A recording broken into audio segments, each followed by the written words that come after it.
Bimbitam chittapittishu. The opening prayer that I just recited is also relevant to the context of the Vijayanagara Empire, because it was authored by the younger brother of Swami Vidyaranya called Sanatana in his invocation to the Madhaviya Dhatu Vritti, a grammatical text, and he does a very beautiful prayer to the Devi Saraswati.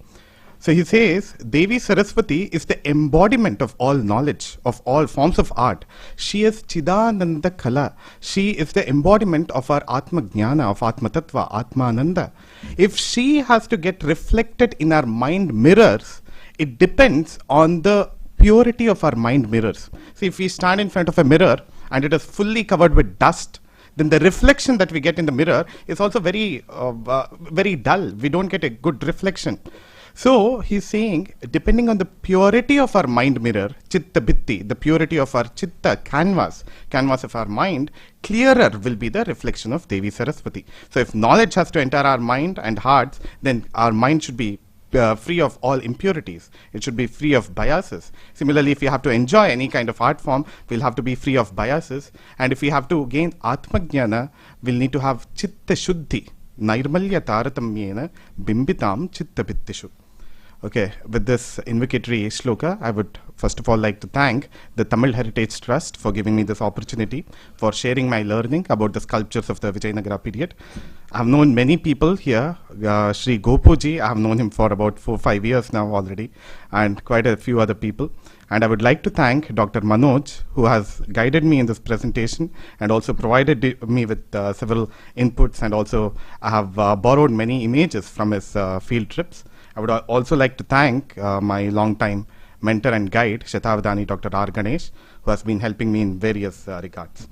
So now, before we go into the presentation proper, let us try to have an overview of certain governing principles of the Vijayanagara sculptures.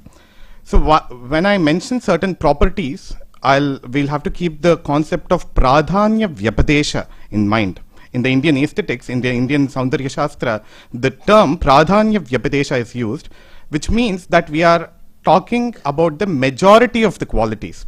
So this is significantly so, not that there are no exceptions. There might be exceptions, but these are the largely observed properties, the significant properties.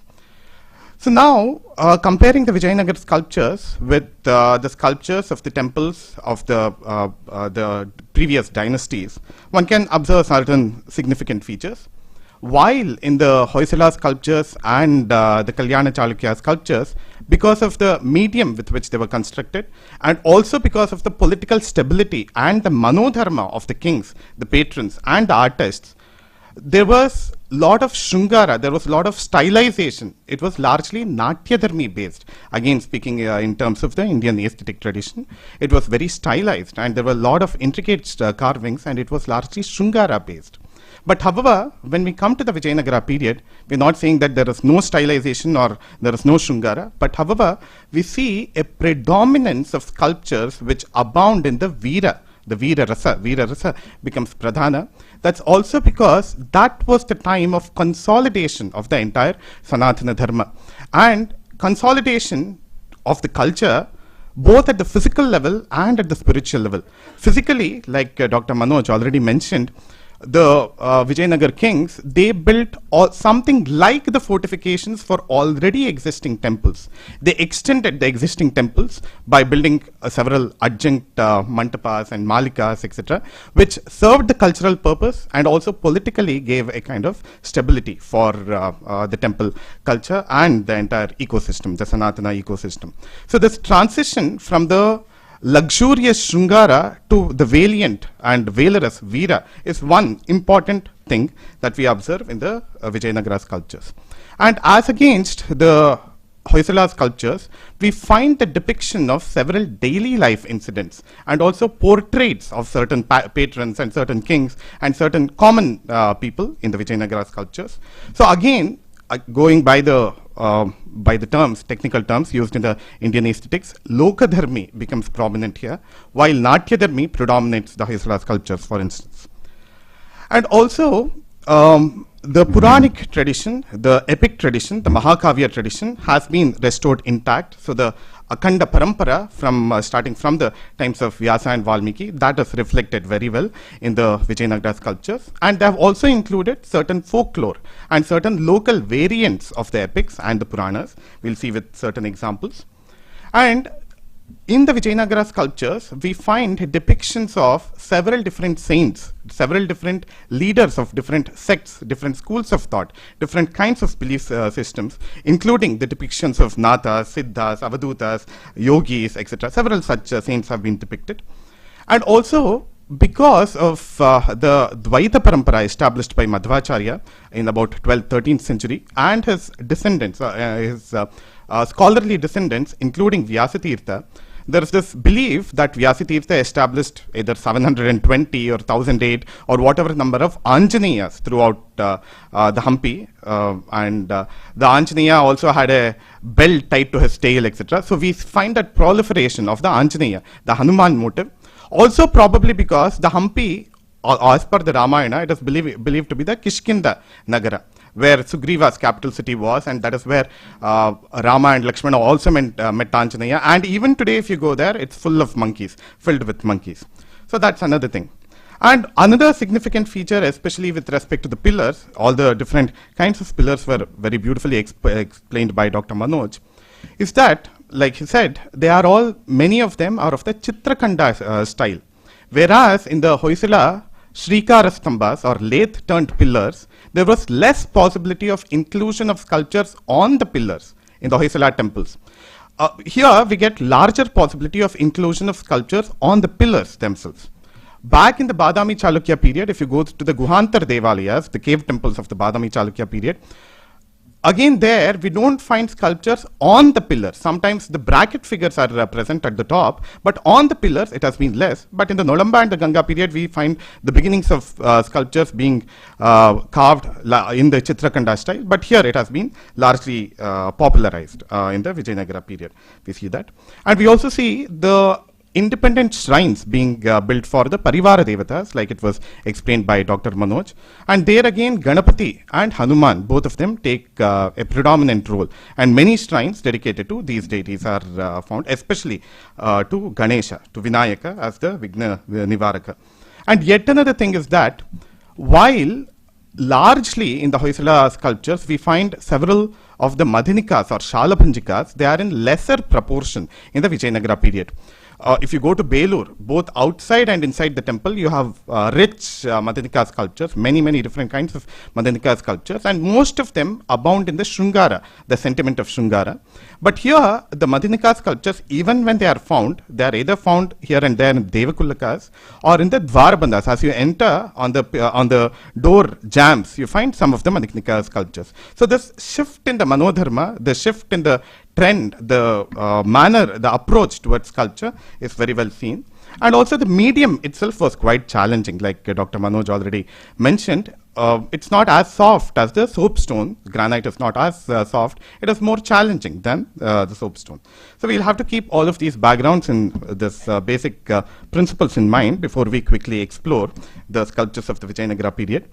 Apparently, I'll also have to hurry up because the next speaker has to catch a flight, and by then I'll have to finish mine, and he'll also have to deliver his talk. Yeah. So when we speak about the Vijayanagara period, the most iconic, the Ugra Narasimha, the Lakshmi Narasimha, comes to our mind. So I guess many of you would know this. This has been identified as the Lakshmi Narasimha because of the remnants of the arm of Lakshmi, which is still attached to the body of Narasimha there. That Ugrata, that Ugrata is also a representation of the Kshatra, which is for the protection of the Sanatana Dharma. That is very beautifully seen here. While the Hoysalas were able to achieve intricate details in very small miniature sculptures also, the Vijayanagara people, through their granite medium, they have achieved quite an amount of detailing in larger scale, in larger monolithic sculptures, such as this, the Ugra Narasimha or the Lakshmi Narasimha. And the one there is the Badavi Linga, which is right next to the Ugra Narasimha, there in Hampi. Again, a monolithic huge linga, which represents the Shaiva worshipping tradition, the Shaiva sect. That is from the government museum in Chennai, the Egmore Museum, that is of Balakrishna Balagopala. And similarly, like Dr. Manoj was mentioning, it was not just the kings who patronized the building of temples, or it is not just them who patronized the artists. Even the rich merchants patronized artists and sculptors. So what we see on the left side is popularly called in Kannada as Kadlekalu Ganesha, and the one on the right is the Sasvekalu Ganapati. So the one on the left, to my left, so the Sasvekalu Ganapati, it was popularly, it is known to have been built by or sponsored by a merchant who was trading in the mustard seeds, Sasvekalu. And that the locals also say that the tummy of the Ganesha on the right resembles a groundnut. So that is why it is called the Kadlekalu. And this, the tummy that resembles a mustard seed, and so it's called a Sasvekalu Ganesha. So here, like Dr. Manoj was mentioning, it is a relief from an already existing rock or from an already existing mountain. This has been carved out. So that is why it has been rescued from any kind of destructive activities, rescued from any kind of from the onslaught of the Muslims. So this is an independent sculpture, the Sasvekalu Ganesha. And this is again a relief found in the Lepakshi, which is near Bangalore, a huge Ganesha, again in the form of a relief. All the beautiful features of Ganesha are found in all these carvings, in all these sculptures.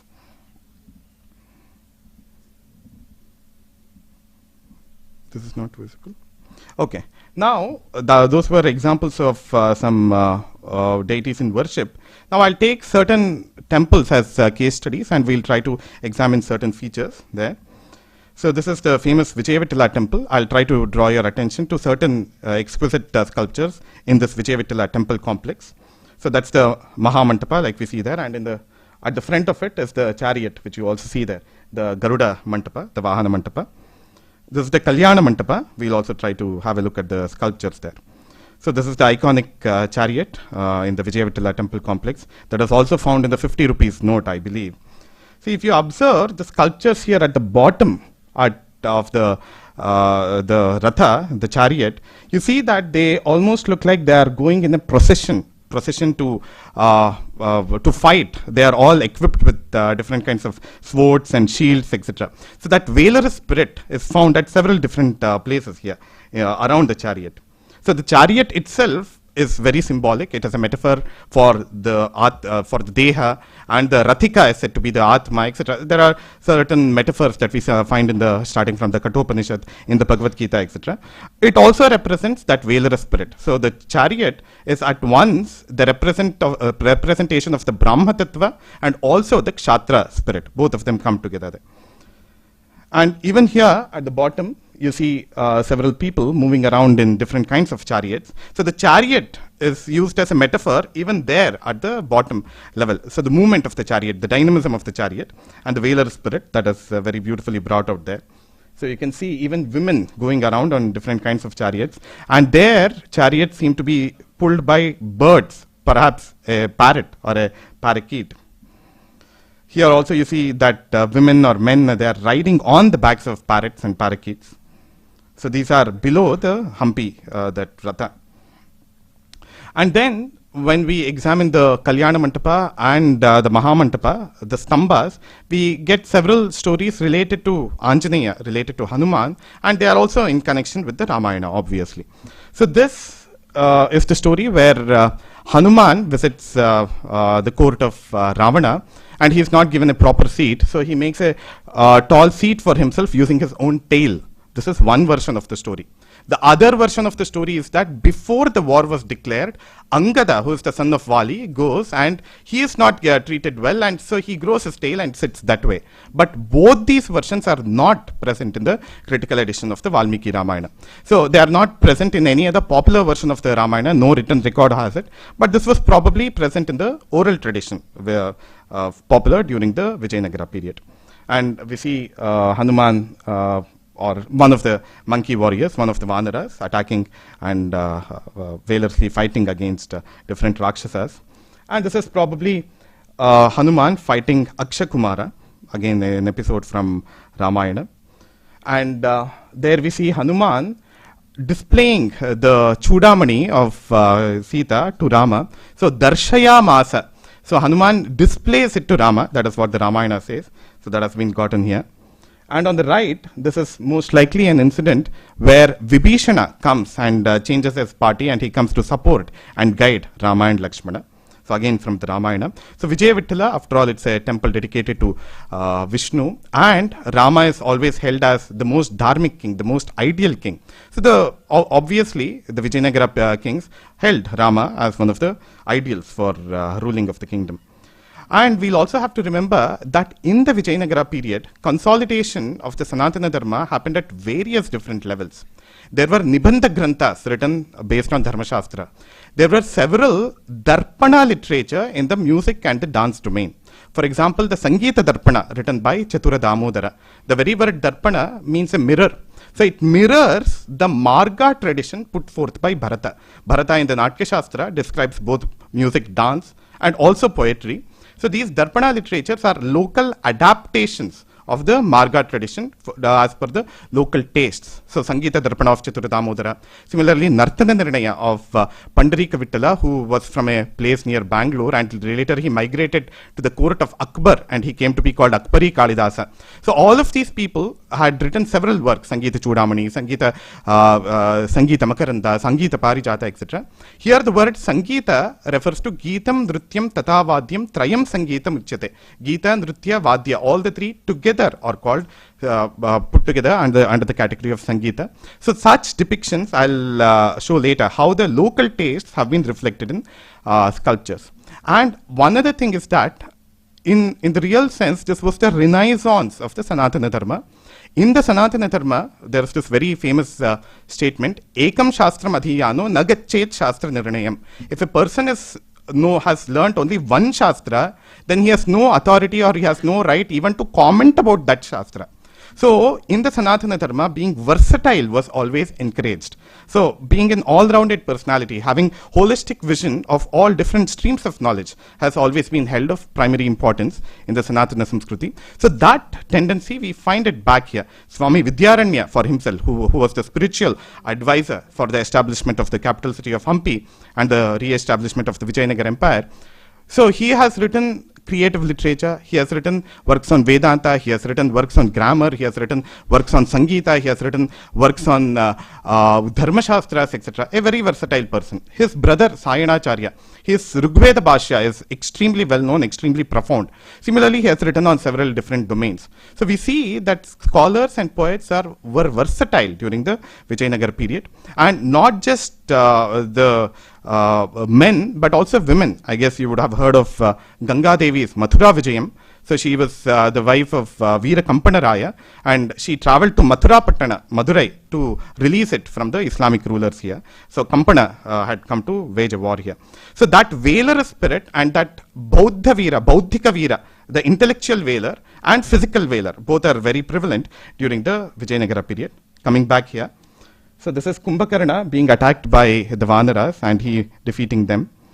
And this is perhaps the episode where Lakshmana has fainted and Hanuman is being requested to get the Sanjeevani herb or the Sanjeevani Parvata itself.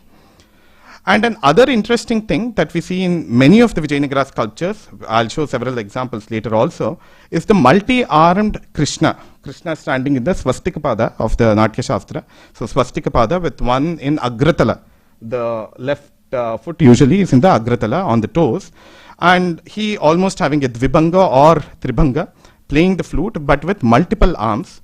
So if he has a leash kind of thing which is used to control cows, I believe he's called Rajagopala if he has that. So this is an interesting depiction with Shankha Chakra in his various arms. Krishna depicted this way. In several places we encounter this. And like Dr. Manoj was mentioning, sculptures attached to pillars. So that's another interesting feature. So we have a standing Narasimha attached to the pillars. And this may be an architectural point, but also probably reflects the Manodharma, where we have Vyalas, Ashwas and Simhas as a part of the Stamba. Again, that valorous spirit that the Vijayanagara period always stood for, that probably is reflected in such kind of depictions. So even at the capital of the pillars, we see several different motifs, and on the pillars we have several different motifs. So Mishra Jati Stambhas, Mishra Jati Sanyukta Stambhas, which Dr. Manoj was speaking about. And in the Devakullakas, we have several different forms of Vishnu and different kinds of depictions. On the left, towards my right, towards your left, you see Hayagriva there, the horse-faced Murti, Chaturbuja Hayagriva.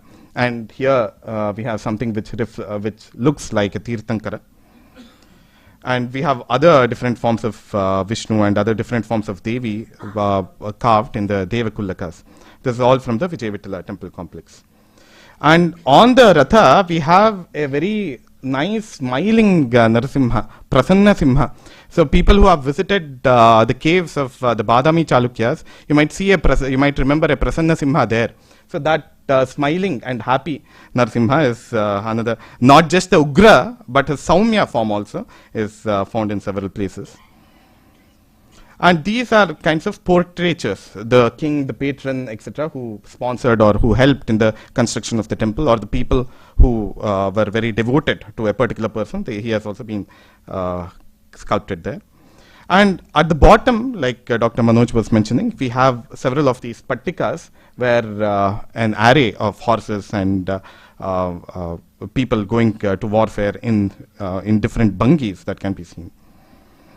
And between that, the Vritta Kumuda, the Kataka Vritta Kumuda, so you find all these dancing images also there in the Vijayavitala. So these dancers, in many of the cases, not here probably, but in many of the cases, they hold one or two objects in their hands. In many of the cases, it represents kolata. They might be having sticks. In some other instances, they are carrying pots. In some other instances, they might be carrying something like the fans. So these kinds of dance forms where an object is held in the hand is classified as the Deshi variety.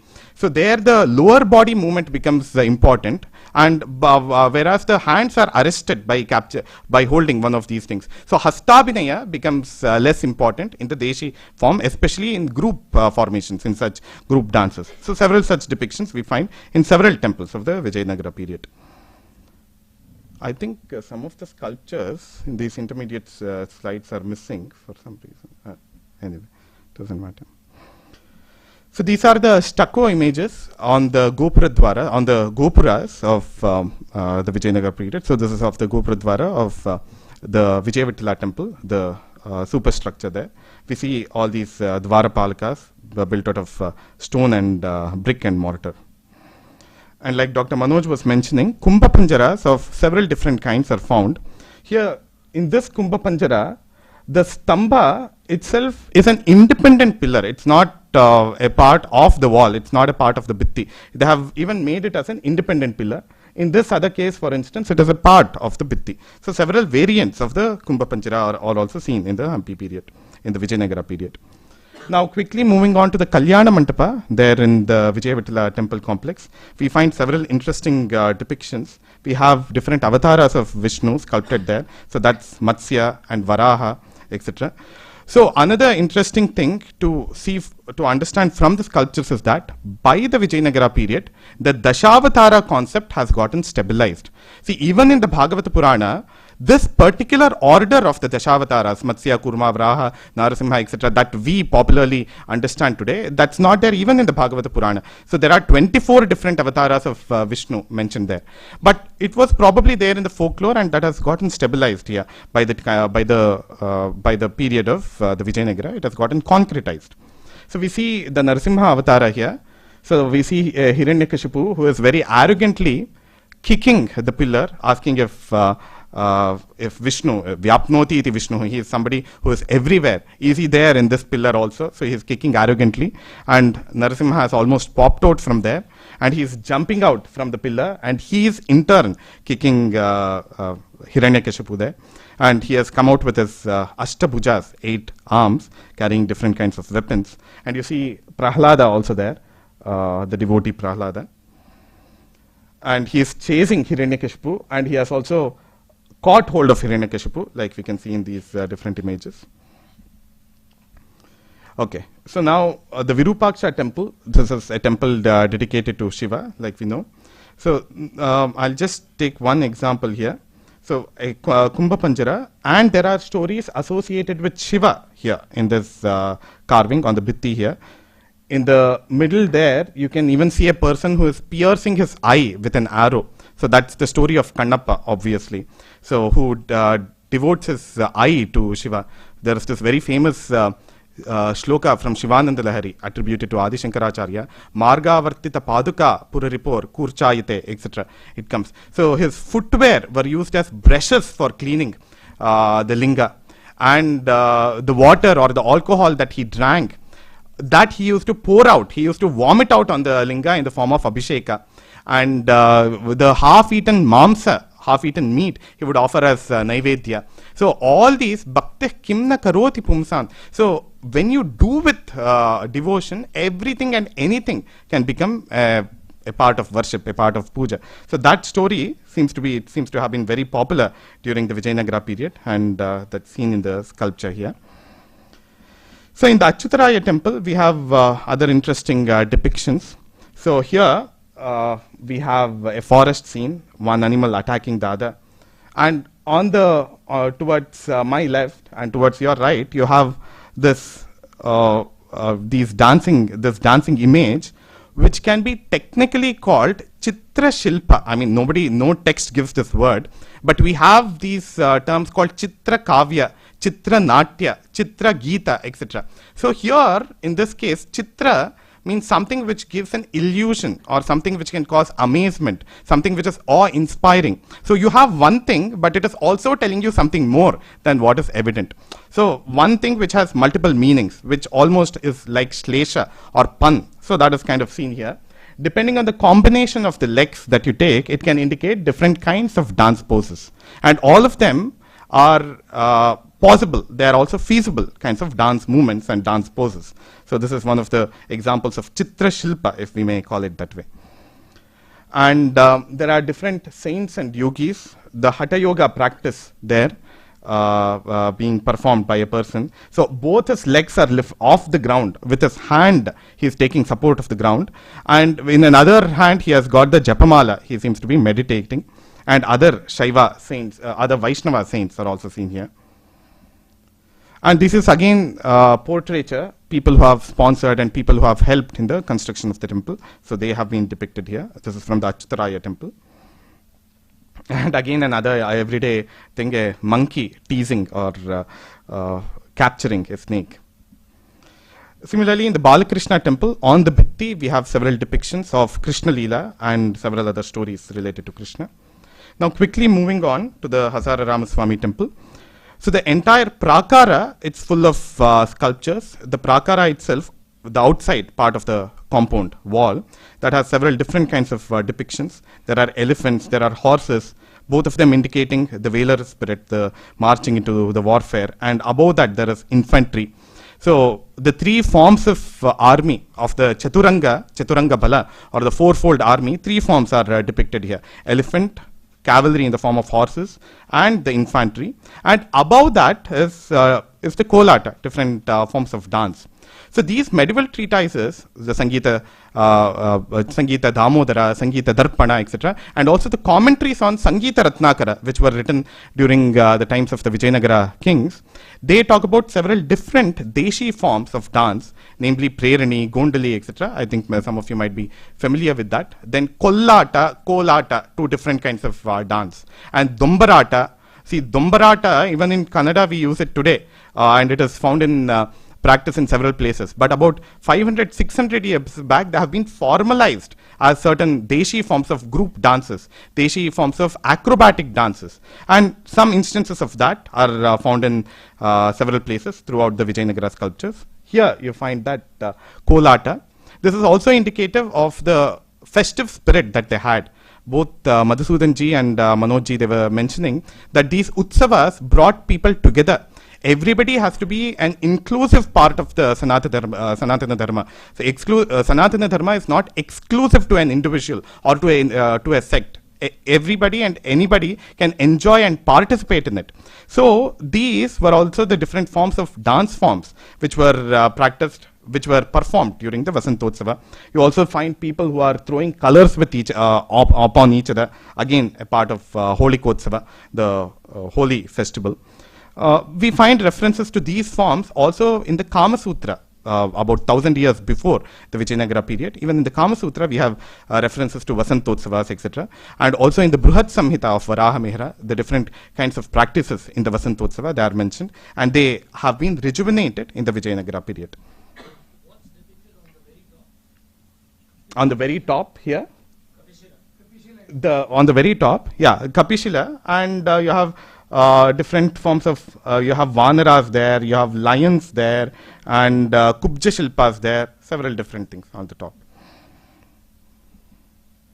Yeah, you can see different forms of dance and different kinds of formations. Again, these medieval treatises, they speak about Shrunkala formations, Bhedyaka formations, and Lata formations. So what we see here at the top is the Shrunkala formation. Shrunkala itself means a chain. And from a chain, when a certain number of dancers break away, that is called the Bhedyaka. They do the Bheda. They break away from the main chain and form a smaller chain. So probably it is suggestive of all of those.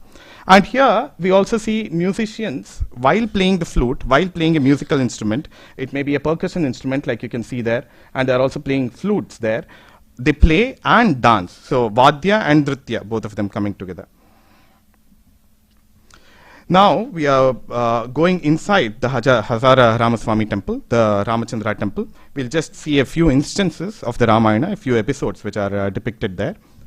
So this is the famous story of Dasharatha, who shoots an arrow at Shravanakumara, who was taking care of his aged and blind parents. He had gone to fetch water for them, but Dasharatha, who knew the Shabdavedi, he thought that the sound of water was from an elephant which was drinking, and he shoots an arrow. This is not there in the original Ramayana, although it gets a passing reference, but this is there in the popular folklore. That is why, since Dasharatha shot an arrow at this Shravanakumara, he was cursed by the parents that he will also die of Putra Shoka. So with Rama going away to the forest, Dasharatha passes away, like we popularly know. So that is the story that is depicted here. So Shravanakumara there, carrying his parents on his back, and he drinking water, and Dasharatha shooting an arrow, and that is Shravanakumara with an arrow stuck to his body. There are several other episodes of the Ramayana depicted here. So that on the left bottom seems to be the Dhanurbhanga, Rama breaking the Shivadhanus, etc. Several episodes are there. And in between here we have the Tataka Vada, Tataka, Rama shooting an arrow at Tataka.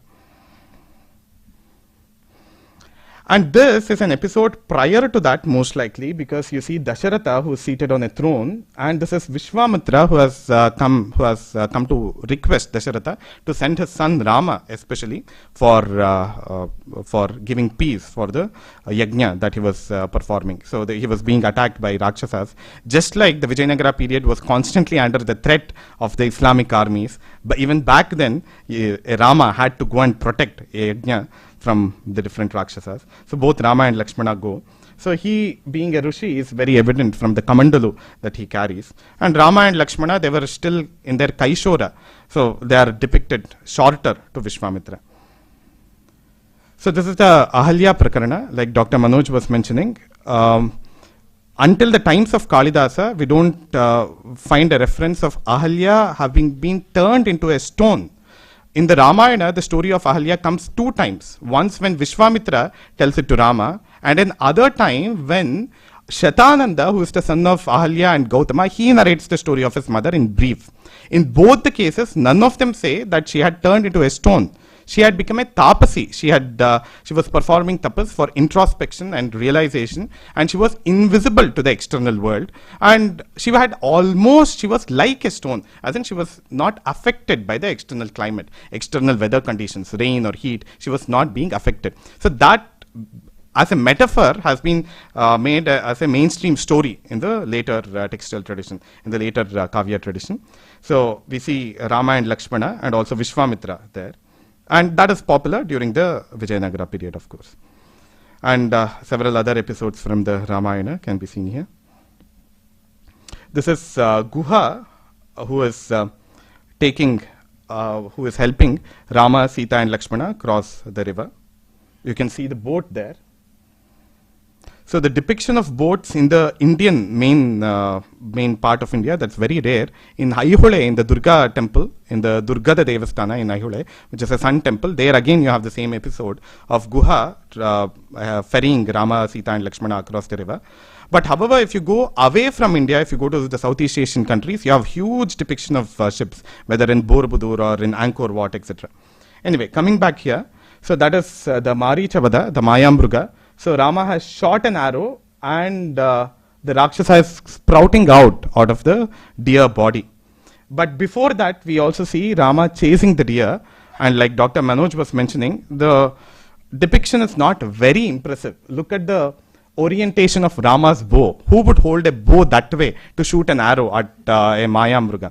Right? However, if you go back to the Hoysala period, if you go to the Amruteshwara temple in near Shivamogga in Karnataka, you have many of the popular episodes of Ramayana depicted in the serial order in a much more relishable manner, in a much more aesthetically appealing manner.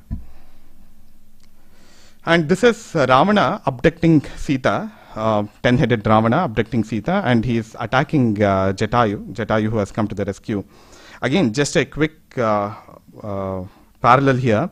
The Ramayana, the original Valmiki Ramayana, does not say that Ravana kidnapped Sita, Ravana abducted Sita in the Pushpaka Vimana. He did not. It only says that he abducted her to some distance in a chariot, terrestrial chariot, and he flew high with her, because he was a Mayavi, being a Rakshasa. So he flew with Sita in his arm. Here, something like a chariot has been depicted, probably indicating the terrestrial chariot on which Ravana abducted Sita. It doesn't look like the Pushpaka Vimana, which was typically depicted with wings. Okay, another, again, a local legend is the Saptatala Panjana. Saptatala Panjana is there in the original Ramayana, but then Vasuki or the Ananta Sarpa coming there and absorbing the power of Rama's arrow, that is again a folklore. It's not there in the original, it's not there in Kalidasa's Raghuvamsha, it's not there in Ramayana Manjari of Kshemendra, none of these texts have it, but the folklore legend probably had it. So Rama, to show his prowess, to show his valor, to Sugriva, he had to shoot an arrow through Sapta Tala Vrikshas, 7 sal trees, he had to shoot his arrow through it. So the local legend is that if the arrow was uncontrolled, it had the power of destroying the entire world.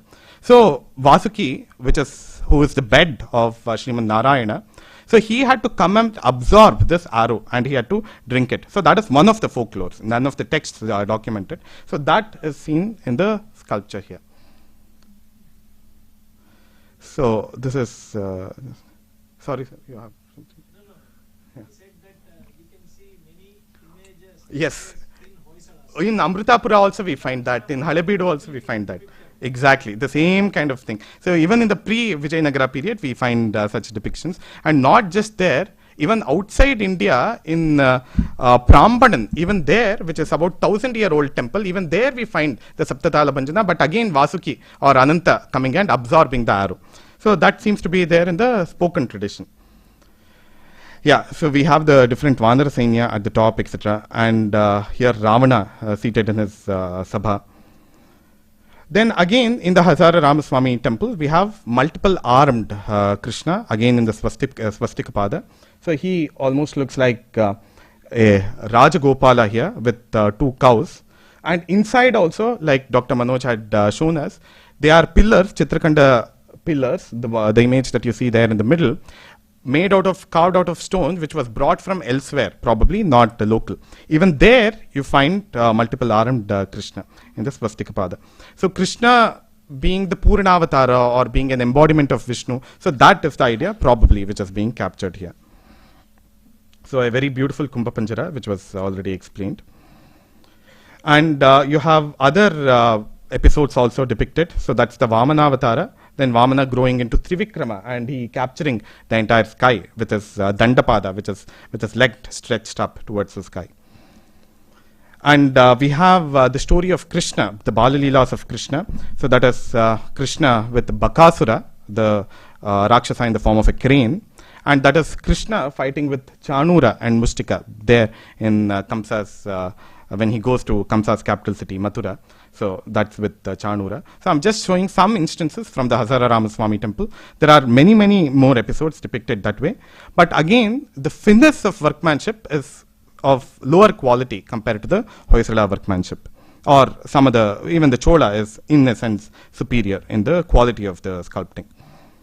So these are the pillars from the, at the inside in the Navaranga of the Hazara Ramaswamy temple. Each one of these is a Chitrakanda, and each one has a very interesting sculpture. So you find a Ganesha there, a very, very intricately done Ganesha. And all of these come with something like a Prabhavali and a Kirtimukha at the top. So the Kirtimukha also has a story behind it, the story of a Rakshasa called Jalandhara, who was sensually attracted to Parvati, etc. That's a long story. So he is present there as the Kirtimukha. And this is Mahavishnu with Sri Devi and Bhudevi. This is a Varaha Murti, a seated Varaha, Chaturbhuja Varaha, with Bhudevi sitting on his lap.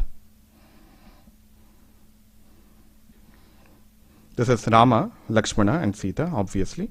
So this is the typical nature of Rama with the Udvahita Katai, one hip, one side of the hip raised up and almost in a Dvibhanga, and in Threshrapada, feet arranged like a triangle, the Threshrapada. Even in Sita we find that. Typical of even the Chola bronzes, they depict Rama similarly. And now the superstructure of the Mahadwara, the Gopura of the Hazara Ramaswamy temple, that has a stucco figure of Rama chasing the Maya Mruga. You can see there that the Maya Mruga has jumped higher up from the ground, and Rama has almost shot an arrow, and he seems to be coming close to what is the Alida Sthanaka. So again, one other thing we'll have to remember here is that the sculptors, they had to be very aware of the Puranic tradition, they had to be aware of the local legends, they had to be well versed with working with the particular medium with which they were sculpting, and they were also to know the Natya Shastric techniques which were there in also the Sangeeta treatises. So all these holistic awareness is very important for sculptors. So we see many of those features present here. But again, the finesse is less because of the medium in which it was done, and also because of the quantity and the speed at which these temples were constructed and the speed at which the sculpting was done. So probably, like Dr. Manoj was mentioning, even carpenters, people who were good at wood carving, they were also employed for the sculpting of images. So this Mahanami Dibba, Madhusudan ji was explaining in the morning session. So that also has certain interesting sculptures. So on the top we find an array of elephants and other mythical creatures such as Yalis. And below that we have a row of camels and horses, and then infantry. And there are also some natural hunting scenes where animals are hunting other animals. If you see at the second to last row there. So we see fight between the animals and fight between humans and animals. So a rustic warfare is hunting. A more sophisticated warfare is where humans fight with each other. Not that it is praiseworthy, but more sophisticated than the rustic forest hunting. And when this warfare becomes stylized, when it gets depicted on stage, that becomes Natya. So the transition from hunting to battlefield to a theatrical presentation, so all that is seen there. See, if at the last row you see dancers dancing. So all the rustic warfare and the battlefield and the theatre, they have been brought together in one place here in the Mahanavami Dibba. So this is the staircase, the Hastyahasta leading to the Mahanavami Dibba. Here also you find different kinds of dance depictions. Yeah, at the bottom you find hunting scenes at the border, the last two rows, and then you have a procession of horses and infantry in the top rows. Yeah, very interesting depictions in the Mahanavami Dibba. Yeah, these are different forms of dance as well. Yeah, one can very easily identify certain Marga Karanas and also Deshi Karanas in these sculptures. So the Deshi Karanas are spoken about in the Sangeeta Ratnakara. The 108 Marga Karanas are spoken about in the Natya Shastra. So the one at the center, that almost looks like an Ardharechita without the feet moving. And this also looks like one of the Margakaranas. Most of them look like Margakaranas. And they may also be what are called the Pindi Bandhas. Pindi Bandhas are group dance formations where symmetric and asymmetric Pindi Bandhas are described in various texts. Yeah, like I mentioned, you find dancers holding different objects in their hands as they are dancing. So today also we have dancers dancing with a deepa or a lamp in their hand. So such kind of depictions, or a pot in their hand, etc. One other interesting point to note here is that the aspect of Chitrakavya was very popular during the Vijayanagara period. Chitrakavya, which is poetry, acrobatics in poetry. So you have a Chitra Bandha, you have a Naga Bandha or a Padma Bandha or a Padma Mala Bandha where poetry is inscribed. So that tendency is found in several different places. So having some kind of acrobatics with the medium of art. So in poetry it leads to Chitrakavya. In dance, if you see the Kuchipudi tradition, dancing on a plate with a pot on the top of the head, the solo Kuchipudi Nritya, the Ekala Nritya of Kuchipudi, that also has those constraints. Within the constraints, how creative you can be. So those kinds of constraints are also seen here. So that tendency of that Andhra people and also the Karnataka people, the northern Karnataka people, is seen there. And you see something like the Lalata Tilaka being performed by this lady here, the leg becoming touching the forehead. So that is called the Lalata Tilaka Karana. And you again see this arrays of elephants and horses, etc. and different forms of dance. And what one could call the Chitra Shilpa, again a term which I have spontaneously coined, where there are three people only with four legs. Depending on the combination of legs that you take, it can give rise to different dance movements or poses. Okay, now quickly moving on to the Someshwara temple. I think I'm left with a few minutes only, about 10 minutes. So going ahead to the Someshwara temple. So the Dwarabandha here is interesting. So you find something like the Shalabanjikas here, but the Shalabanjikas are also holding a bow. So even with Shungara, there is some kind of Velar spirit which is brought in. And in the what looks like a Valli Mandala all around the doorway, you have some everyday life depictions. If you see the bottommost one there at the center, you see a man carrying two dead animals as a product of his hunting. They look like rabbits or hare, H-A-R-E. So he is carrying two of them. So you find certain everyday depictions and certain depictions of deities throughout. And on the wall, on the Pitti, you find certain depictions of this Kumbha Panjaras, etc. But anyway, the temple itself is of the later Chola period. But what's interesting, like Dr. Manoj was mentioning, is the Kalyana Mantapa here, which belongs to the Vijayanagara period. So this is of the Someshwara temple, which is which is located close to Bangalore in the Kolar district. So the Kalyana Mantapa and the stage in the bottom, all of them are very intricately carved. So to the finesse of what you would expect of the Hoysalas. So that's found here. You can see Kumbha Panjara on the pillar here. The Kumbha Panjara itself is stylized. So the stamba of the Kumbha Panjara, that has been decorated with a Valli Mandala, with creepers which are intricately entwined with each other. So such improvisations, such artistic beautifications, the Vijayanagara people have done. And here, even at the lower levels, you have lot of intricate designs, and you have these Kubja Shilpas who give the impression that they are actually bearing the weight of the entire structure. And you find a multiple armed Krishna there playing the flute. Yeah, this is another close-up image of a Kumbha Panjara with an intricate creeper-like work on the stamba portion.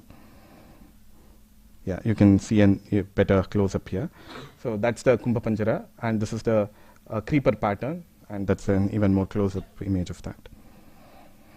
And the Pushpapotika at the top, so the portion, if you see there, if you can observe, there are parrots or parakeets all around. So along with the Pushpa, they have improvised upon that.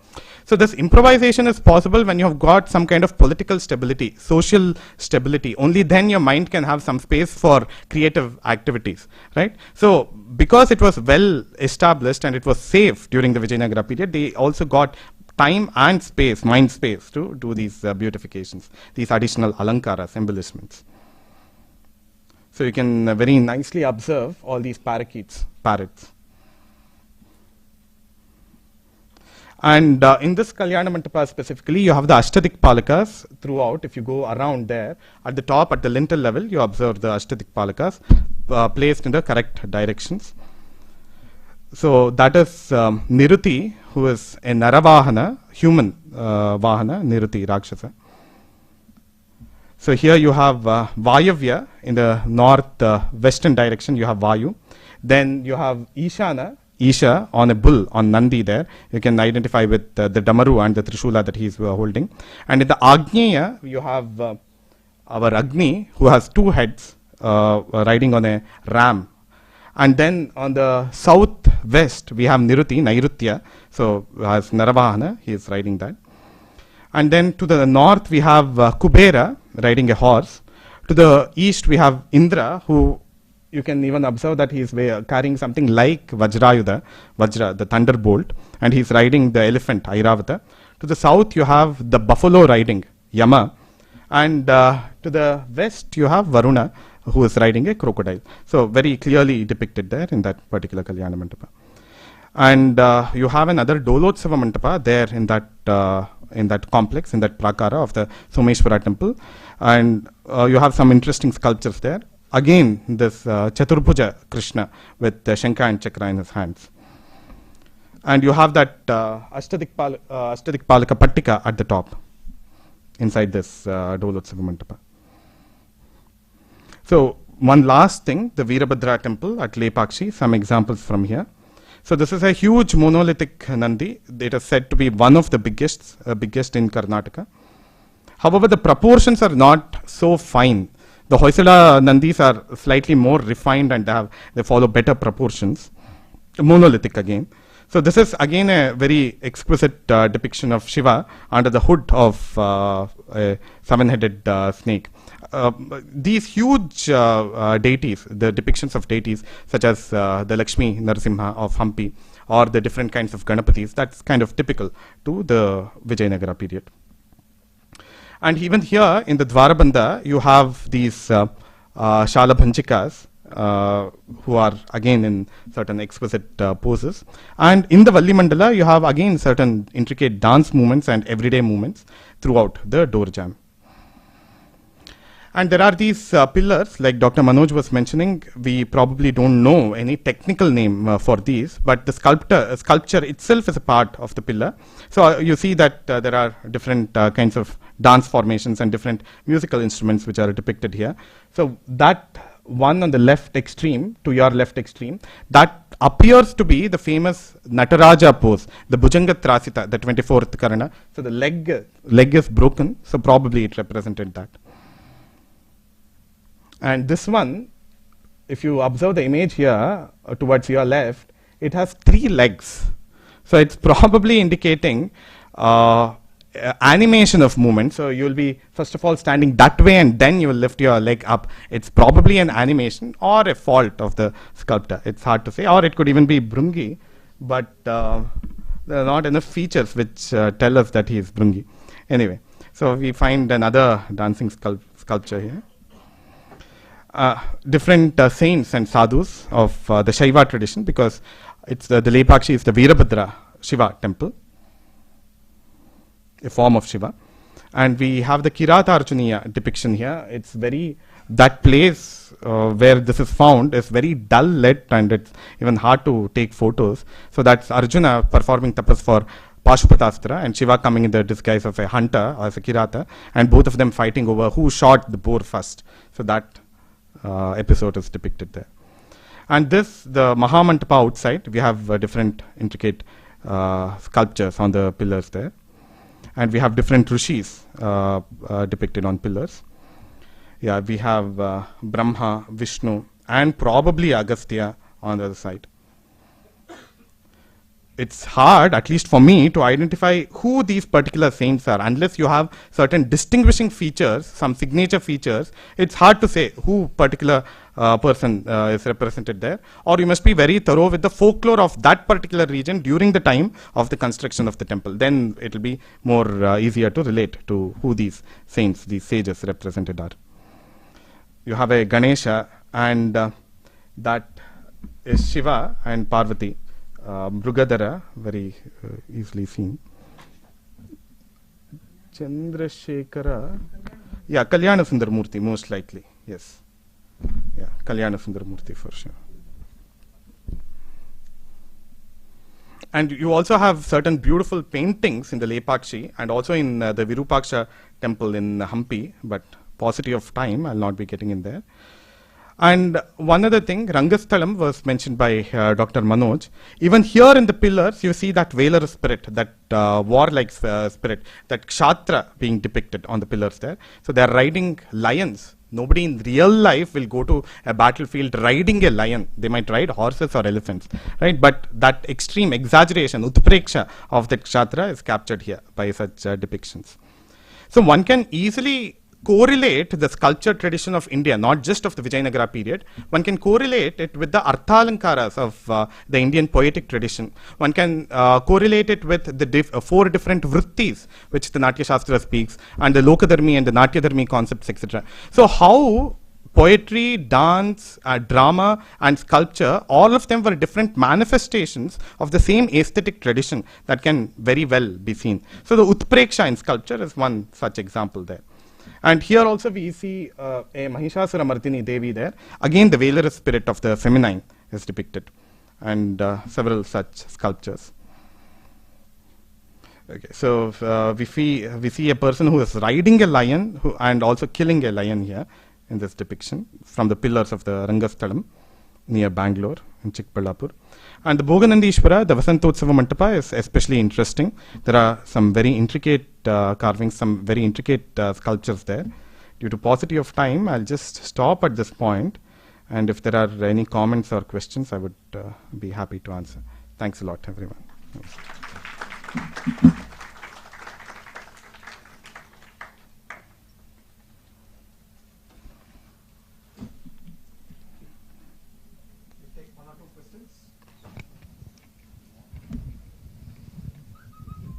Sir, why we could not see worship of Muruga as we see in Tamil Nadu?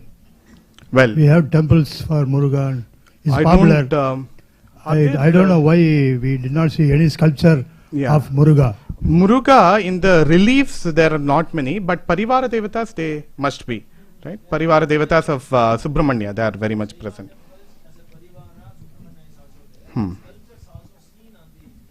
Okay. Thank you. Check. Sir, you have mentioned several instances where the original Valmiki Ramayana was not followed and some novel stories were depicted. I'm just wondering, why was that? Why did that happen? Was it a deliberate act of... No, that's the creative freedom that the Sanatana Dharma gives. Right? No, but sticking to the original is probably what any artist would want to do. Yeah. There are many versions of the Ramayana, firstly. Okay. One is the critical edition of the Valmiki Ramayana. So it was just the artist's freedom. Absolutely. Okay. Yeah. See, one thing we'll have to remember, it's not a crime to state the story slightly differently.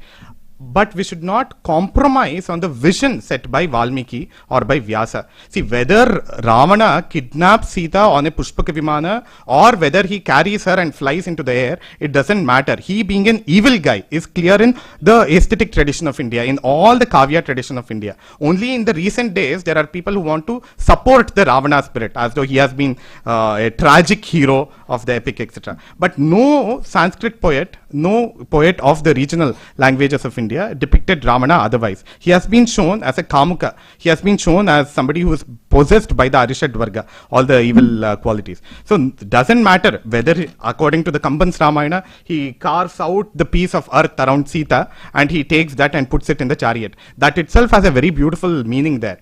Sita can never be separated from her mother spirit. She is the daughter of Bhumi. But still, the fact that Ravana has abducted doesn't change. Second quick question. So it's a creative improvisation, so no problem with it. The second quick question is, you mentioned in several instances where you talked about the quality of the creations, and it was mostly compromised, and you said it was not comparable to some of the pre-existing works by Hoysalas and Cholas as well. Yes. So when you have a benchmark like that, and somebody creates something like this, which is clearly not aesthetically comparable, Is that because it was done for a political agenda, or is it just No, I think I already explained that, and Dr. Manoj also mentioned it. or budget reasons? No, well, definitely not for budget reasons. That is last of the reasons. So, Vijayanagara was very cosmopolitan back then. If you understand the different markets, we get to know that people from all around India, merchants were from all over India were abroad, and it was like the mall system of today. All different brands can come together and sell their products in the different market streets. So it was a very rich empire. Although it might be an exaggeration, we believe that they used to sell gems and gold, etc., in terms of kgs on the streets, and the houses did not have doors because there was no fear of theft, there was no fear of thieves. So this is what the travelers have written, and this is through the Maukika Parampara seen in the oral tradition. So definitely not due to financial reasons. But the speed of construction, the speed of expansion that they had, and they had to involve everybody and protect the monuments, and they focused largely on the architectural aspects. The medium was not very conducive, and common people, including carpenters sometimes, who were not very well versed with stone art, they had to be employed for all these sculpting work. So several reasons have played a role there, right? So one other thing is that not that always when we progress ahead with time, we are improving. That's not always true. Sometimes degradation in one aspect, while aggrandization or improvement in another aspect. That is also seen in the Indian tradition very well. I think what makes this very exciting is the context that you set at the beginning of your presentation, which is because this was a phase that involved consolidation of Sanatana Dharma. There was a need for the sculptors to represent, in addition to Shringara, also the valor, the Veera spirit, and also the integration of the Lokadharmi with the Natyadharmi, and also to be able to represent that spirit of valor, not just in the male characters, but also in the feminine characters. I think you've, the context that you helped set up for this presentation made it look very exciting, and perhaps a relook when we go to these places once again. So thank you very much, Mr. Arjun. I request Mrs. Umayal to come forward and honor Mr. Arjun.